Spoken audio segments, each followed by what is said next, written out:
अगर आपके मुंह से भी स्मेल आती है, बदबू आती है, तो उसके लिए ये वाला नुस्खा इस्तेमाल करें। इंशाल्लाह आपके मुंह से स्मेल आना बंद हो जाएगी और इसके साथ साथ गैस, कब्ज़, मैदे की जलन और तबखीर, ये इंशाल्लाह तमाम मसले इसके साथ आपके हल हो जाएंगे। सिर्फ आपने 3 चीज़ें लेनी है। इसके अंदर आपने सब्ज़ इलायची 2 अदद लेनी है और सौंफ आधा चम्मच।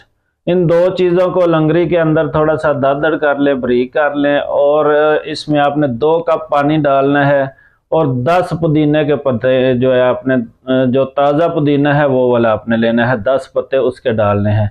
ये सारी चीज़ें उसके अंदर डाल के इसको अच्छी तरह पकाएं, कावा बना के इसका इस्तेमाल करें। जब ये 2 कप 1 कप रह जाएगा उबल के, तो आपने इसको उतार के इसके अंदर शहद या चीनी थोड़ी सी डाल के, तो ये दिन में 1 दफ़ा इस्तेमाल करें। इंशाल्लाह इसके साथ आपके ये तमाम मसले हल हो जाएंगे। अस्सलाम वालेकुम।